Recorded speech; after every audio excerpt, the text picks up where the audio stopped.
आजपासून मी तुम्हाला टेक्स्टबुक मधले प्रॉब्लेम्स कसे सॉल्व करायचे आहेत ते शिकवणार आहे. तर त्याच्यासाठी जेव्हा पण तुम्ही माझा व्हिडिओ बघणार तेव्हा तुम्हाला तुमचे टेक्स्टबुक समोर ठेवून हा व्हिडिओ बघायचा आहे. चला तर स्टार्ट करूया आपण.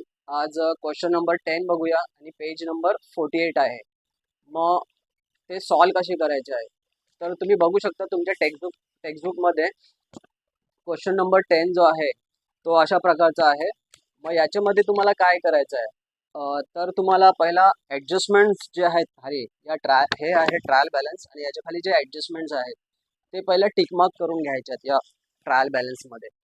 मग जर बघायचं झालं तर पहिलं जे ॲडजस्टमेंट आहे आपलं ते क्लोजिंग स्टॉकचं आहे. तर क्लोजिंग स्टॉकला आपल्याला टिकमार्क करायला लागत नाही. त्याच्यानंतर दुसरं जे ॲडजस्टमेंट आहे ते आहे आउटस्टँडिंग एक्सपेन्सेस. मग आउटस्टँडिंग एक्सपेन्सेस आपल्याला कुठले कुठले दिले तर वेजेस आहे आणि ट्रॅव्हलिंग एक्सपेन्सेस आहे. तर आपल्याला इथे या बॉक्समध्ये वेजेस आणि ट्रॅव्हलिंग एक्सपेन्सेसला टिकमार्क करायचे आहे. त्याच्यानंतर तिसरं ॲडजस्टमेंट जे आहे ते डेप्रिसिएशनचं आहे आणि डेप्रिसिएशन आपल्याला लँड अँड बिल्डिंग आणि फर्निचरवर सांगितलेलं आहे. मग इथे आपण या बॉक्समध्ये लँड अँड बिल्डिंग आणि फर्निचरला टिकमार्क करणार आहे. तसेच चौथं जे ॲडजस्टमेंट आहे ते इन्शुरन्सचं आहे. मग इथे आपण इन्शुरन्सला टिकमार्क करणार आहे. आणि लास्ट जे ॲडजस्टमेंट आहेत ते गुड्सच्या रिलेटेड आहेत. तर गुड्सच्या रिलेटेड जे ॲडजस्टमेंट्स असतात त्यांना टिकमार्क करायचे नाही. पण टिकमार्क करून झाले त्याच्यानंतर आता आपल्याला हे पोस्टिंग करायचे आहे. मग पोस्टिंग कशामध्ये, तर याच्यामध्ये आपल्याला किती 3 अकाउंट बनवायचे आहेत. पहिलं आहे ट्रेडिंग अकाउंट, दुसरं प्रॉफिट अँड लॉस आणि तिसरं बॅलन्स शीट. मग हे अशा प्रकारचे याचे फॉर्मॅट्स आहेत. Trading account for the year ended इथे लिहायचं आहे. सेकंड अकाउंट आहे जे profit and loss account for the year ended. आणि बॅलन्स शीटमध्ये काय लिहायचं, बॅलन्स शीट ॲज ऑन लिहायचं आहे. ओके. तसेच इथे पर्टिक्युलर अमाऊंट ही डेबिट साईड आहे आणि क्रेडिट सेम इथे. पण बॅलन्स शीटमध्ये कसं असं इथे लायबिलिटी आहे आणि इथे असेट्स आहे. आणि इथे उलटं असं तुम्ही बघू शकता, मी इथे डेबिट आणि क्रेडिट लिहिलेलं नाही.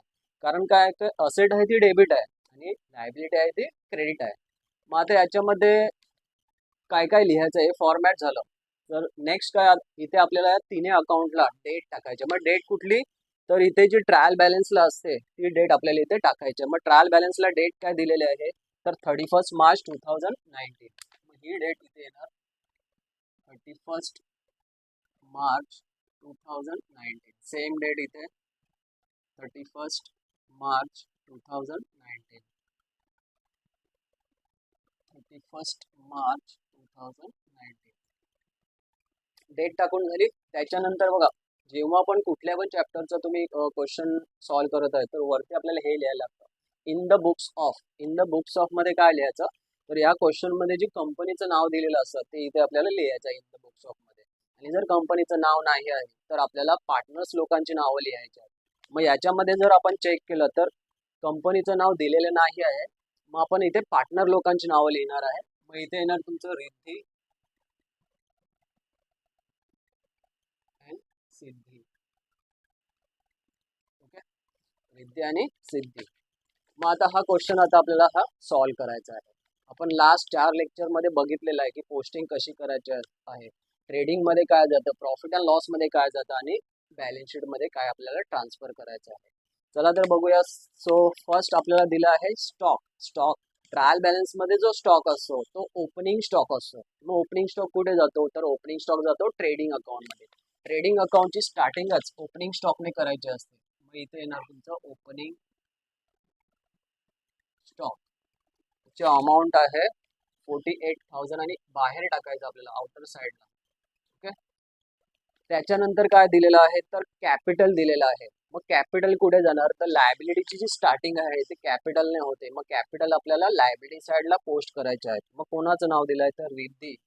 मग इथे लिहिताना काय लिहायचं, रिद्धी कॅपिटल अकाउंट. ओके. आणि त्याची जी अमाऊंट आहे ते आपल्याला इनर कॉलम मध्ये लिहायचं आहे, कारण याच्यामध्ये काहीतरी आपल्याला ऍड किंवा लेस करायला लागतं. त्याच्यानंतर सिद्धी 4 लाईन सोडून सिद्धी कॅपिटल अकाउंट आणि याची अमाऊंट आहे 30,000. ओके. रिद्धी कॅपिटल 50, सिद्धी कॅपिटल 30,000. त्याच्यानंतर दिलेलं आहे परचेज. तर परचेज कुठे जातं, ट्रेडिंग अकाउंटमध्ये. मग इथे आपल्याला ओपनिंग स्टॉकच्या खालीच लिहायचं असतं परचेस. आणि याची पण अमाऊंट आहे ना, परचेज आणि सेलची अमाऊंट ते आपल्याला आतमध्ये लिहायची आहे, म्हणजे इनर कॉलम मध्ये. आणि याची अमाऊंट आहे 22,500. त्याच्यानंतर काय दिलं आहे तर वेजेस. वेजेस काय आहे, वेजेस कोणाला देतात, लेबर लोकांना दिलं जातं, म्हणजे सॅलरी, पगार त्यांचा. आणि लेबर कुठे असतात, फॅक्टरी. मग फॅक्टरीवाले जेवढे पण एक्सपेन्सेस आहेत ते आपल्याला ट्रेडिंग अकाउंटमध्ये पोस्ट करायचे आहेत. फॅक्टरीवाले जेवढे पण एक्सपेन्सेस आहेत ते आपल्याला ट्रेडिंग अकाउंटमध्ये पोस्ट करायचे आहेत. परचेजच्या नंतर आपल्याला एक लाईन सोडायची आहे, कारण परचेज मधून आपण परचेज रिटर्न मायनस करणार आहे म्हणून. आणि त्याच्या खाली मग वेजेस लिहायचं आहे. तर वेजेसचं अमाऊंट आहे 800 रुपये. आणि वेजेसला आपण टिकमार्क केलेले आहे. ओके, वेजेसला आपण टिकमार्क केलेले आहे. मग ज्याला पण टिकमार्क केलेले आहे त्याचा अमाऊंट आपण इनर कॉलम मध्ये लिहिणार आहे आणि एक लाईन सोडणार आहे. ओके, त्याच्यानंतर आहे कॅरेज इनवर्ड्स. जेवढे पण इनवर्ड आहेत, म्हणजे कॅरेज इनवर्ड, फ्रेट इनवर्ड, जे इनवर्ड्स असतात ते आपल्याला ट्रेडिंग मध्ये पोस्ट करायचे आहेत. आता जर बघायला झालं तर वेजेस आहे, वेजेसला ऍडजस्टमेंट आहे म्हणून आपण इथे एक लाईन सोडणार आहे आणि त्याच्या खाली मग लिहिणार आहे कॅरेज इनवर्ड. आणि कॅरेज इनवर्डला काय ऍडजस्टमेंट नाही आहे म्हणून ते आपण डायरेक्ट आउटर साइडला टाकणार आहे. नेक्स्ट आहे सन्ड्री क्रेडिटर्स. सन्ड्री क्रेडिटर म्हणजे कोण, ज्याच्याकडून आपण माल विकत घेतलेला आहे तो. मग ज्याच्याकडून आपण माल विकत घेतला त्याला पेमेंट करायला पाहिजे. मग ज्याला पेमेंट करायचे आहेत, आपल्याला फ्युचरमध्ये जे पेमेंट द्यायचे आहेत ते कुठे असतात, लायबिलिटी साईडला असतात. म्हणून सन्ड्री क्रेडिटर आपल्याला कुठे पोस्ट करायचं आहे, लायबिलिटी साईडला. सिद्धी कॅपिटलला 4 लाईन सोडून आपण इथे लिहिणार आहे सन्ड्री क्रेडिटर. आणि सन्ड्री क्रेडिटरला जर बघायचं झालं तर त्याला ऍडजस्टमेंट नाही आहे म्हणून आपण त्याला डायरेक्ट आउटर साइडला पोस्ट करणार आहे 27,600. नेक्स्ट आहे बिल्स पेएबल. आता या वर्ड वरूनच आपल्याला माहित पडतं पेएबल म्हणजे काहीतरी पे करायचं आहे फ्युचरमध्ये. ओके, जे पेमेंट्स करायचे आहेत ते कुठे, लायबिलिटीला येतात, म्हणून बिल्स पेएबल इथे लायबिलिटी साइड. क्रेडिटरच्या खालीच लिहायचं आहे बिल्स पेएबल. आणि त्याची जी अमाऊंट आहे ती 20,000 आहे. Next cash in hand. Cash in hand म्हणजे कंपनीच्या हातामध्ये किती कॅश आहे. मग जो हातामध्ये कॅश आहे म्हणजे कंपनी फ्युचरमध्ये त्याचं यूज करून घेऊ शकतो कंपनीच्या बेनिफिटसाठी.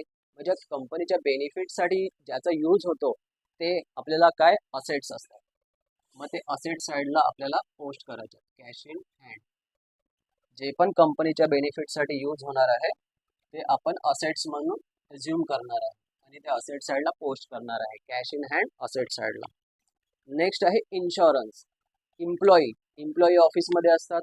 मग इम्प्लॉईचा मेडिकल इन्शुरन्स काढतात, ॲक्सिडेंटल इन्शुरन्स काढतात. मग तो इन्शुरन्स आपल्याला कुठे पोस्ट करायचा आहे, इम्प्लॉई ऑफिसमध्ये आहेत. मग ऑफिसवाले एक्सपेन्स कुठे जातात, तर प्रॉफिट अँड लॉसमध्ये. मग प्रॉफिट अँड लॉसमध्ये जेव्हा आपण पोस्टिंग करणार आहे तर फर्स्ट लाईन आपल्याला लिव्ह करायची आहे, सोडून द्यायची आहे आणि त्याच्या खाली लिहायचं आहे टू इन्शुरन्स. आणि जर इन्शुरन्स चेक केलं तर त्याला ऍडजस्टमेंट पण आहे, आपण टिकमार्क पण केलेली आहे म्हणून याचा अमाऊंट आहे ते आपण आतमध्ये पोस्ट करणार आहे. ओके, नेक्स्ट आहे सन्ड्री डेटर. आता सन्ड्री क्रेडिटर लायबिलिटी, मग डेटर त्याच्या अपोजिट असतो म्हणून अपोजिट साईडला जाणार आहे. सर सन्ड्री डेटर आहे तो असेट्स मध्ये पोस्ट होणार आहे. सन्ड्री डेटर त्याची अमाऊंट आहे 32,000, आपण आउटर साईडला पोस्ट करणार आहे. ओके, नेक्स्ट आहे बँक ओव्हरड्राफ्ट. बँक ओव्हरड्राफ्ट म्हणजे काय, तर कंपनीच्या जवळ समज बँकेमध्ये बॅलन्स आहे 1,00,000 पण कंपनीला सध्या 5,00,000ची गरज आहे. मग बँक आहे ना ती एक फॅसिलिटी प्रोव्हाइड करते की तुम्ही तुमच्या बॅलन्स पेक्षा जास्त अमाऊंट विड्रॉ करू शकता. म्हणजे एक प्रकारे ते लोनच घेतलं ना बँकमधून आणि फ्युचरमध्ये ते पे करायला लागणार. म्हणजे फ्युचरमध्ये पेमेंट्स करायचे आहेत ते कुठे येतात, लायबिलिटी साईडला. म्हणून बँक ओव्हरड्राफ्ट येणार तुमचं लायबिलिटी साईडला.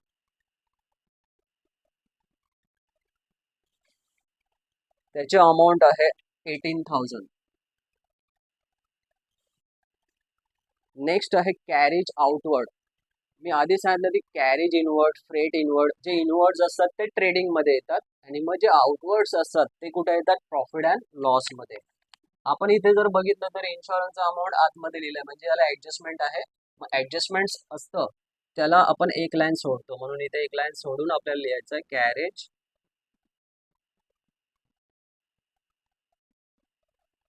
आउटवर्ड. सो कॅरेज आउटवर्डचा अमाऊंट आहे 900 आणि याला ऍडजस्टमेंट नाही म्हणून आउटर साईडला टाकायचं आहे. नेक्स्ट आहे land and building. Land and building कंपनीच्या बेनिफिटसाठी यूज होतं. ओके, म्हणजे कंपनीच्या बेनिफिटसाठी यूज होतं ते आपल्याला असेट साईडला टाकायचं आहे, म्हणून लँड अँड बिल्डिंग असेट्स आहे आणि याला ऍडजस्टमेंट आहे म्हणून याचा अमाऊंट आपण आतमध्ये लिहिणार आहे 42,500. त्याच्यानंतर आहे फर्निचर. फर्निचर पण कंपनीच्या बेनिफिटसाठी यूज केलं जातं. ओके, म्हणून ते पण काय आहे असेट्स आहे. मग एक लाईन बघा ऍडजस्टमेंट आहे लँड अँड बिल्डिंगला, मग एक लाईन सोडून लिहायचं आहे फर्निचर आणि याला पण ऍडजस्टमेंट आहे म्हणून याला पण आपण आतमध्ये लिहिणार आहे 18,700. त्याच्यानंतर सेल्स.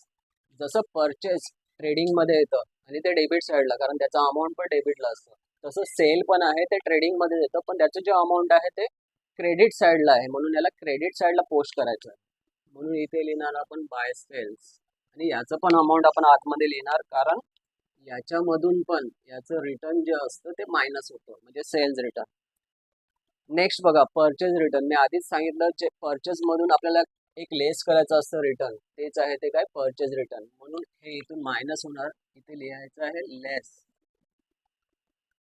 Purchase return. किती आहे 500 रुपये आहे.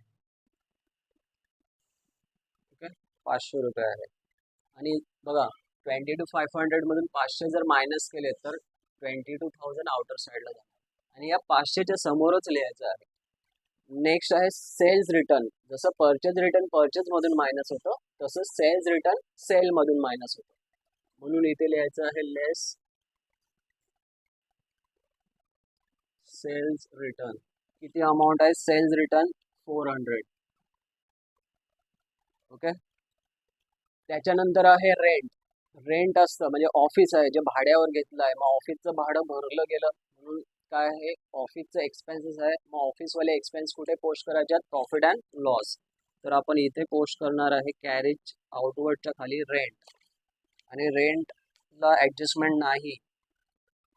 ओके, बघा रेंट जर तुम्ही चेक केलं टेक्स्टबुक जर तुमच्या समोर असेल तर तुम्ही चेक करू शकता रेंटचं जे अमाऊंट आहे ते बघा क्रेडिट साईडला दिलेलं आहे. इथे दोन साईड आहेत डेबिट आणि क्रेडिट, तर कुठे दिलंय क्रेडिट साईडला दिलेलं आहे, म्हणजे क्रेडिटला दिलं तर क्रेडिट साईडला पोस्ट होणार आहे, डेबिटला नाही करायचं. वरती एक लाईन लिव्ह करून बाय रेंट किती 1,800. ओके, चेक करायचं अमाऊंट कुठे दिलाय. डेबिटला असं तर आपण डेबिटला लिहिलं असतं पण अमाऊंट कुठे दिले क्रेडिट साईडला दिलेलं आहे म्हणून ते क्रेडिट साईडला जाणार आहे. Next bad dates.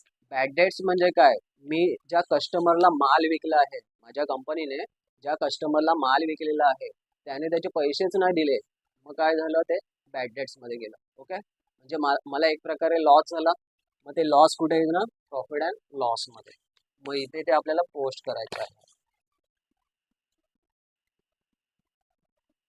To bad dates किती 300 रुपये. आणि बॅड डेटचा ना एक फॉर्म्युला आहे, तो आहे to bad debts plus new bad debts plus new RDD underline करायचे आणि एक लाईन सोडून minus old RDD. Okay, bad debts plus new bad debts plus new RDD एक लाईन सोडून minus old RDD. Okay, so bad debts जे पहिलं वालं bad dates आहे ते तुम्हाला इथे ट्रायल बॅलन्स मधून भेटणार आहे. ओके, तसंच शेवटचं जे आहे ओल्ड RDD ते पण तुम्हाला या ट्रायल बॅलन्स मधून भेटणार आहे आणि जे दोन न्यू आहेत जिथे न्यू वर्ड लिहिलं आहे ते न्यू वाले तुम्हाला ऍडजस्टमेंट मधून भेटणार आहे. ओके, सो आपण इथे बॅड डेट्स पोस्ट केलं 300 रुपये. त्याच्यानंतर आहे बघा RDD. RDD म्हणजे reserve for doubtful debts, doubt आहे पैसे भेटणार की नाही भेटणार. ओके, तो पण एक प्रकारे लॉस मध्येच काउंट केला जातो, म्हणून ती जी RDD आहे ही तुमची ओल्ड वाली RDD आहे, इथे पोस्ट करायचं आहे. किती अमाऊंट आहे 350. नेक्स्ट आहे डिस्काउंट. बघा डिस्काउंटचं जर तुम्ही चेक केलं तर दोन्ही साईडला अमाऊंट दिलंय. दोन्ही साईड म्हणजे डेबिट आणि क्रेडिट दोन्ही साईडला डिस्काउंटचा अमाऊंट आहे, म्हणून आपण त्या दोन्ही साईडला लिहिणार आहे टू डिस्काउंट. डेबिटचा अमाऊंट आहे 700 रुपये आणि क्रेडिट साईडचा अमाऊंट आहे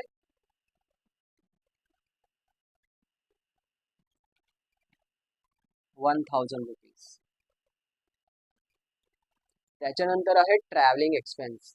ट्रॅव्हलिंग एक्सपेन्स म्हणजे ऑफिसमध्ये असणारा जे पण काम करतात एम्प्लॉई, त्यांना जर कुठे पाठवलं ऑफिसच्या कामासाठी, मग ट्रॅव्हलिंगमध्ये येणारा खर्च, मग तो काय आहे ट्रॅव्हलिंग ऑफिसमधला आहे. ऑफिसवाले एक्सपेन्स कुठे येतात? Profit and लॉसमध्ये.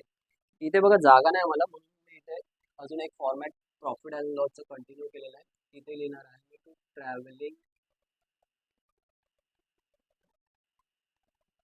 एक्सपेन्सेस. किती अमाऊंट आहे? 250. आणि याला ऍडजस्टमेंट आहे म्हणून मी आतमधल्या कॉलममध्ये लिहिलंय, इनर कॉलममध्ये लिहिलेलं आहे. त्याच्यानंतर आहे ऍडव्हर्टाइजमेंट. ऍडव्हर्टाइजमेंट म्हणजे काय? कंपनीकडे नवीन प्रोडक्ट आहे, ते पब्लिकला माहीत नाही, म्हणून काय कंपनी ऍडव्हर्टाइज करते. मग ऍडव्हर्टाइज करते म्हणजे काय, कशासाठी करते? सेल करण्यासाठी. मग सेलिंगवाले एक्सपेन्स पण कुठे टाकायचे आहेत आपल्याला? Profit and लॉसमध्ये. 3 टाईपचे एक्सपेन्सेस असतात जे प्रॉफिट अँड लॉसमध्ये येतात: ऑफिस, सेलिंग आणि फायनान्शियल एक्सपेन्स. फायनान्शियल एक्सपेन्स म्हणजे इंटरेस्ट. ओके.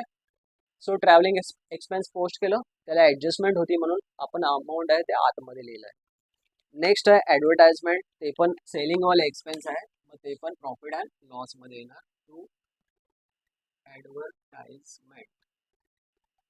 आणि याला ऍडजस्टमेंट नाही आहे म्हणून डायरेक्ट आपण आउटर साईडला पोस्ट करणार आहे.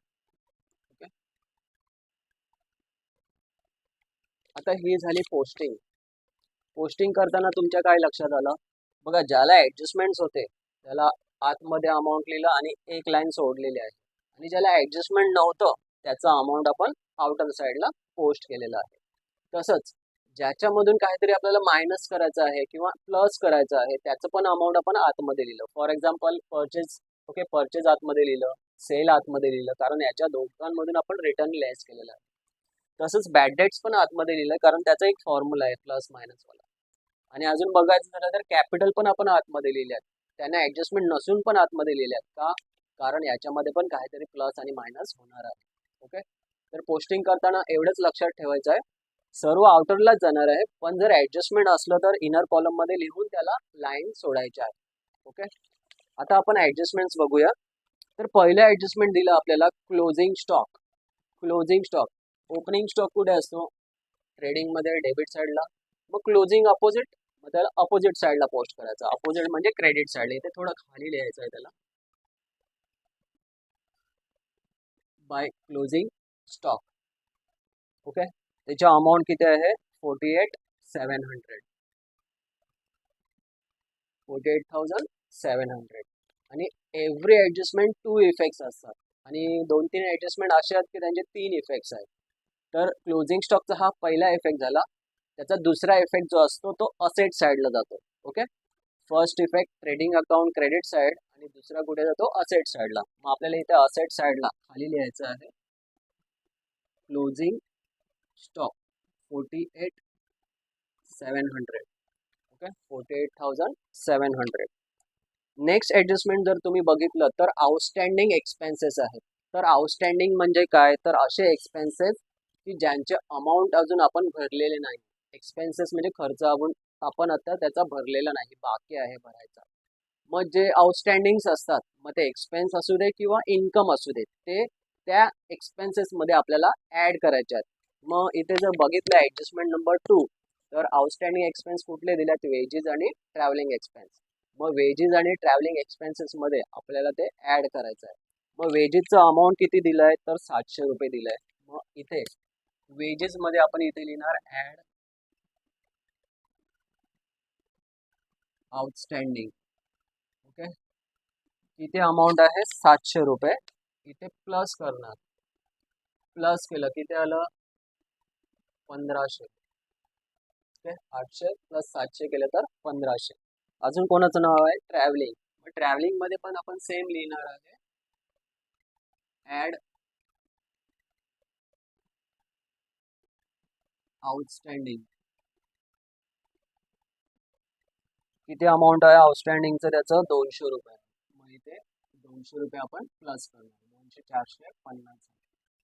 ओके, हा झाला याचा पहिला इफेक्ट. काही पण आउटस्टँडिंग असू दे आपल्याला ते ऍडच करायचं आहे. ज्यांची नावं दिली आहेत ना त्याच्यामध्ये जाऊन आपल्याला काय करायचं आहे, ऍड करायचं आहे. मग त्याचा दुसरा इफेक्ट, आउटस्टँडिंग एक्सपेन्सेस कुठे असतात, लायबिलिटी साईडला असतात. ओके, सो याचा सेकंड इफेक्ट कुठे येणार, लायबिलिटी मध्ये येणार आहे. मग इथे आपल्याला लिहायचं आहे आउटस्टँडिंग एक्सपेन्सेस, अंडरलाईन करायचे आहे. पहिलं आहे वेजेस आणि त्याची अमाऊंट आहे 700. दुसरं आहे ट्रॅव्हलिंग एक्सपेन्सेस, त्याची अमाऊंट आहे 200. ओके, 700 आणि 200 टोटल झाले 900 रुपये आपल्याला आउटर साईडला. ओके, फर्स्ट इफेक्ट काय करायचं, ज्याचं नाव दिलंय त्याच्यामध्ये ऍड करायचं आहे. ओके, ज्याचं नाव आहे त्याच्यामध्ये ऍड करायचं आहे. दुसरा इफेक्ट, आउटस्टँडिंग एक्सपेन्स कुठे असतात तर लायबिलिटी साईडला असतात. म्हणून इथे हेडिंग लिहायचे आहे आउटस्टँडिंग एक्सपेन्सेस, वेजेस आणि ट्रॅव्हलिंग एक्सपेन्स. अमाऊंट आतमध्ये लिहून आउटर साईडला टाकायचं. जर सिंगल असं म्हणजे फक्त वेजेस दिलेले आहे आउटस्टँडिंग, वेजेस मध्ये ऍड झालं असं आणि इथे आपण लिहिताना काय लिहिलं असं, आउटस्टँडिंग वेजेस 700 डायरेक्ट आउटर साईडला टाकले. ओके, पण जेव्हा एकापेक्षा जास्त असतील तेव्हा आपल्याला असं हेडिंग लिहायचे आहे आउटस्टँडिंग एक्सपेन्स आणि मग त्याच्या खाली ते एक्सपेन्सेस लिहून अमाऊंट इनर मध्ये लिहायचे आणि टोटल बाहेर टाकायचे. ओके, सिंगल असल्यावर डायरेक्ट सिंगल आउटर साईडला जाणार, पण जेव्हा एकापेक्षा जास्त असेल तेव्हा आपल्याला हे असं लिहायचं. त्याच्यानंतर आहे डेप्रिसिएशन. डेप्रिसिएशन म्हणजे आपली जे असेट्स आहे त्याची व्हॅल्यू कमी होते. ओके, त्याला डेप्रिसिएशन बोलतात. म्हणजे आज जर मी मोबाईल घेतला 20,000चा, त्याला जर मी 6 महिन्यांनी विकायला गेलो तर मला काय 20,000 भेटणार आहेत का, नाही ना, कमी होतील ना त्याचे. मग जी व्हॅल्यू कमी होते त्यालाच काय बोलतात, डेप्रिसिएशन. मग कमी होते म्हणजे काय करायचं, आपल्याला लेस करायचं आहे. मग ज्यांची पण इथे नावं दिलेली आहेत डेप्रिसिएशन कोणकोणाचं आहे, लँड अँड बिल्डिंग आणि फर्निचर, त्या दोघांमधून आपल्याला तेवढं मायनस करायचं आहे. किती पर्सेंटेज दिलेले आहेत, लँड अँड बिल्डिंगचे 10% आहे. मग इथे आपण लिहिणार आहे लेस डेप्रिसिएशन. तुम्ही फुल वर्ड लिहा, मला इथे जागा नाही म्हणून शॉर्टकट मध्ये लिहिलंय डेप्रिसिएशन. किती, 10% आणि अमाऊंट किती आहे 40 to 500. आता ती फाइंड आउट कशी करायची आहे, म्हणजे जर आपल्याला कॅल्क्युलेशन जर करायचं झालं तर याची अमाऊंट किती आहे 40 to 500. 40 to 500 मल्टिप्लाय आपल्याला बोललं की 10%, म्हणून मल्टिप्लाय 10 डिवाइड 100. आता 100 का, कारण त्यांनी काय बोललंय, पर्सेंटेज बोललंय. जेव्हा पण तुम्ही पर्सेंटेजचं कॅल्क्युलेशन करणार तेव्हा डिवाइडला किती घ्यायचे आहेत, 100 घ्यायचे आहेत. म्हणून इथे काय करणार आपण, एक एक झिरो कॅन्सल करणार. किती उरले, 4 to 50. मग इथे जे अमाऊंट आलं आपण इथे लिहिणार आहे 4 to 50. 40 to 500 मधून जर मायनस केलं, ओके, 40 to 500 मधून 4 to 50 जर मायनस केलं तर काय काय बॅलन्स राहावं, 0 0, 10 मधून 5 5, 4 मधून 2 2, 12तून 4 8 आणि 3 38 250. ओके, 38 250. त्याच्यानंतर दुसरं कोणाचं नाव आहे, फर्निचर. फर्निचरचे किती पर्सेंटेज आहेत, 5% आहेत. म्हणून इथे लेस, अगेन डेप्रिसिएशनच लिहायचा वर्ड. आणि अमाऊंट किती आहे आता 38,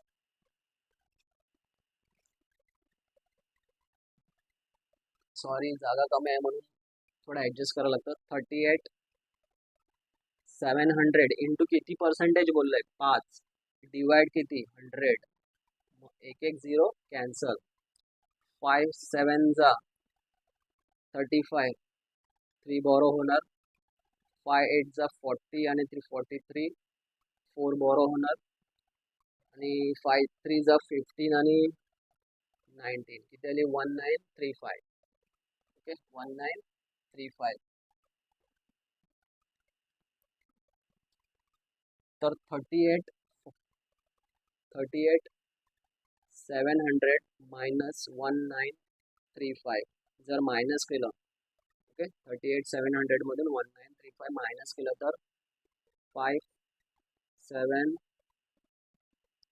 16 minus 9 अगेन 7 7 minus 1 6 36 775 इथे येणार 36 775. ओके,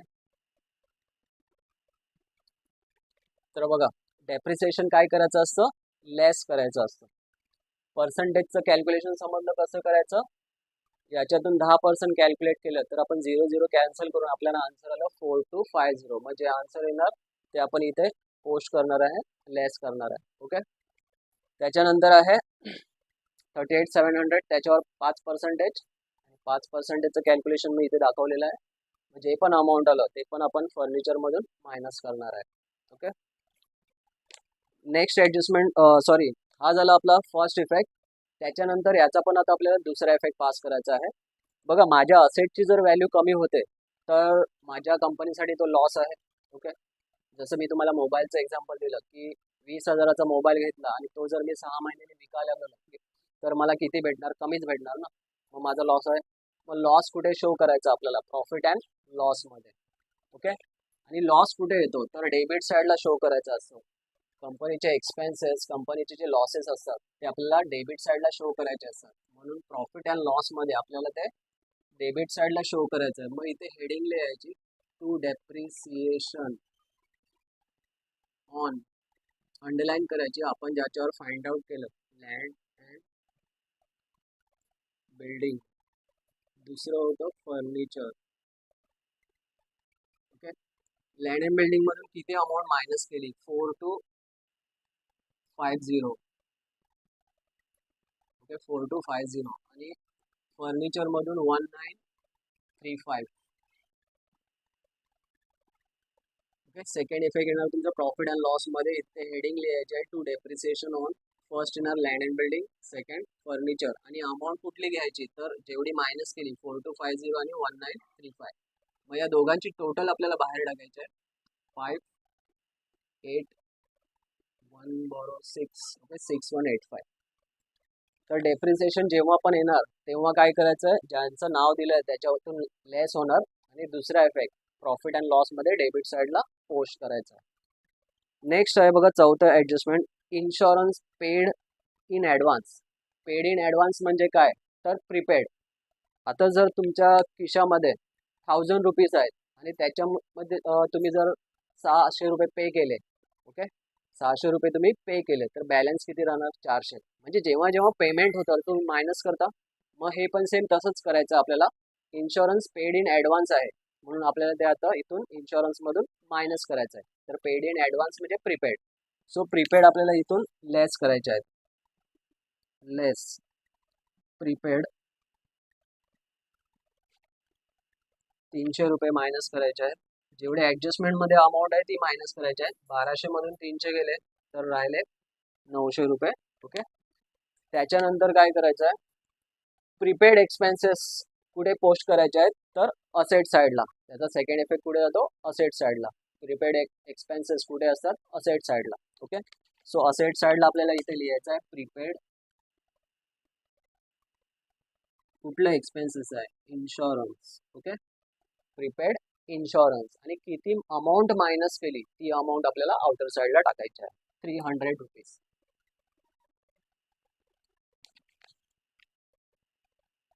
आणि आता शेवटचं ॲडजस्टमेंट आहे आणि खूप इम्पॉर्टंट ॲडजस्टमेंट आहे, समजून घ्या बघा. Goods of ₹3000 destroy by fire. म्हणजे कंपनीचा जो गुड्स होता तो डिस्ट्रॉय झाला कशामध्ये, फायरमध्ये. म्हणजे कंपनीला तेवढा लॉस झाला असेल 3000चा. पुढे काय दिलं बघूया, and insurance company reject the claim. आणि इन्शुरन्स कंपनीने त्या आपल्या कंपनीचा क्लेम पण रिजेक्ट केलेला आहे. म्हणजे इन्शुरन्स कंपनीकडून आपल्याला काहीच अमाऊंट भेटणार नाही आहे. म्हणून आपला जेवढा पण माल फायरमध्ये डिस्ट्रॉय झालेला आहे तेवढा आपल्या कंपनीसाठी लॉस झालेला आहे. ओके, सो आता याचे इफेक्ट्स कसे पास करायचे आहेत, तर जेवढे पण गुड्सवाले ॲडजस्टमेंट आहेत मोस्टली ते त्याचा इफेक्ट जो आहे तो आपल्याला ट्रेडिंग अकाउंटमध्ये क्रेडिट साईडला पोस्ट करायचा असतो. मोस्ट ऑफ द जेवढे पण ॲडजस्टमेंट आहेत गुड्सवाले त्यांचे इफेक्ट्स ट्रेडिंग अकाउंटच्या क्रेडिट साईडला येतात. मी असं नाही बोलत की सर्व, मोस्ट ॲडजस्टमेंट आहेत, पण जास्तीत जास्त जेवढे पण ॲडजस्टमेंट आहेत त्यांचा इफेक्ट इथे येतो ट्रेडिंगच्या क्रेडिट साईडला. मग पहिला इफेक्ट आपण इथे पास करणार आहे. इथे लिहायचं आहे बाय गुड्स डिस्ट्रॉयड. जो ॲडजस्टमेंटमध्ये वर्ड आहे तोच लिहायचा आहे, by fire. Okay, by goods destroy by fire. किती अमाऊंट आहे? 3000. आणि किंमत कुठे जाणार? आउटर साईडला. ओके, आउटर साईडला पोस्ट करायचे आहे. त्याच्यानंतर मग याचा दुसरा इफेक्ट कुठे जायला पाहिजे? कंपनीला टोटली लॉस झालेला आहे. लॉस कुठे शो करतात? प्रॉफिट अँड लॉसमध्ये. म्हणून इथे आपल्याला आता लिहायचं आहे, काय लिहायचं? To loss. कशामुळे झाला? Loss by fire. फायरमुळे आपला लॉस झालेला आहे. इथे लिहायचं टू लॉस बाय फायर. आणि अमाऊंट किती? 3000. ओके, तर अशा प्रकारे तुम्हाला ही ॲडजस्टमेंट सॉल्व करायची आहे. प्रॅक्टिस करत राहा, तुम्हाला जमेल हे. मला माहिती आहे हे स्टार्टिंग आहे, स्टार्टिंगला कोणाला पण लगेच येत नाही. हा व्हिडिओ तुम्ही जर 2-3 वेळा बघितला तर तुम्हाला नक्की समजेल की कशी पोस्टिंग करायची आहेत आणि ॲडजस्टमेंट कसे सॉल्व केले आहेत. ओके, तसंच मी शिकवताना जर तुम्हाला काही डाऊट्स असतील तर तुम्ही कमेंटमध्ये लिहू शकता. ओके, आणि तसंच जर तुम्हाला हा व्हिडिओ आवडला असेल तर नक्की लाईक करा आणि तुमच्या मित्रांना पण शेअर करा, कारण त्यांना पण शिकू द्या, याच्यातून काहीतरी शिकायला भेटत असेल तर. Okay, thank you.